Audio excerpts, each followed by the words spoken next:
Hi, Gary Stearman.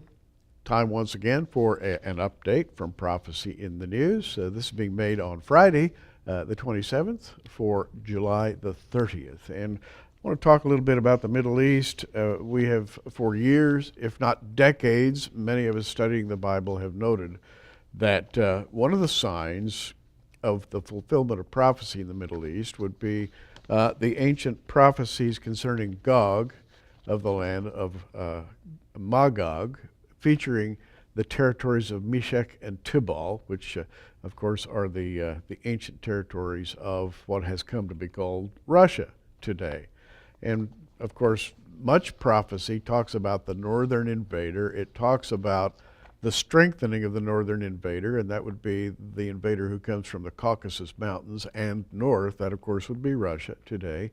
And prophecy says much about that. We have here from Debka-File, big Russian fleet near Syria. Now, this was first dateline, July 25th, but the story continues to build. Russian, Western, and Arab forces were piling up on Syrian borders beginning July 25th, that's last Wednesday, bringing closer a war confrontation which could spur the Assad regime into making good on its threat to use chemical weapons against quote-unquote external aggression.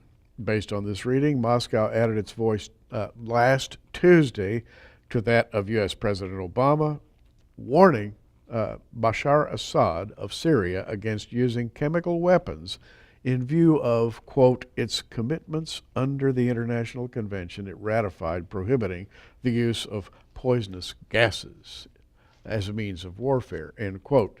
And so we have this little dialogue going on between Russia and Syria. Meanwhile, the Russian fleet has poured out of the Black Sea and out of the North Sea area, come down through the Strait of Gibraltar into the eastern Mediterranean, and of course in Tartus, which is a deep water seaport on the coast of Syria. The Russian Navy now has a major base, including one nuclear aircraft carrier. Everybody is getting ready. Now, how's Israel reacting to this? Well, this is from July 26th, and this dateline comes through Debka-File. Quote, Israeli Prime Minister Benjamin Netanyahu and Finance Minister Yuval Steinitz are rightly using a necessary austerity package as a lever for getting the country on track for a war economy without saying so.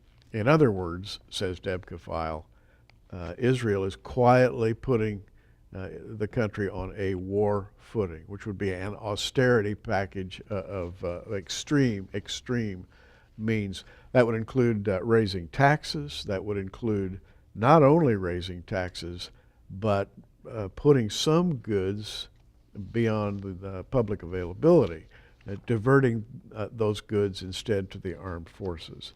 And to continue this dateline, July 26th, they avoid discussing the consequences and duration of the new measures because they cannot tell how long a war, which they believe may be close, will last, or how it will end. Talk about an understatement. Debka-File estimates that they are quietly building a $25 to $30 billion strategic financial reserve for a worst-case scenario. And so now Israel is on a financial war footing in addition to having a unity government in place.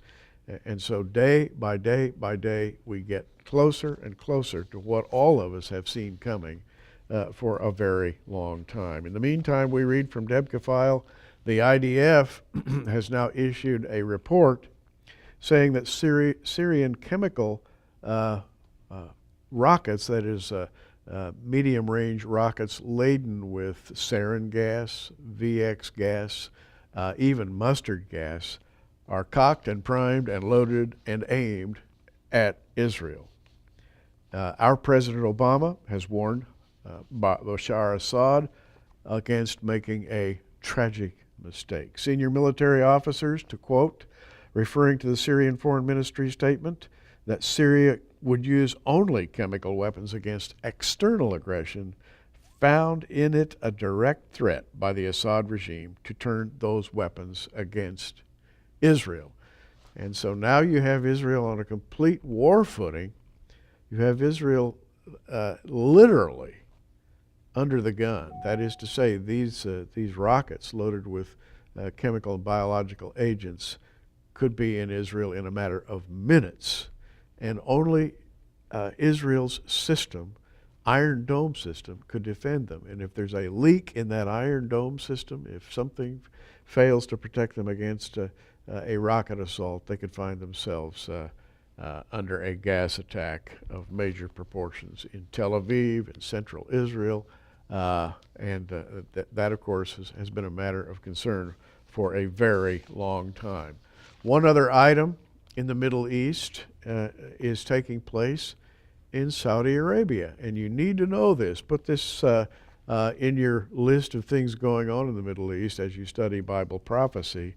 The Dubai Police Department has now warned of what it calls an international plot against the Gulf states. Now, Dubai is right on the Persian Gulf, alongside the United Arab Emirates. And this gentleman, whose name is Chief Dahi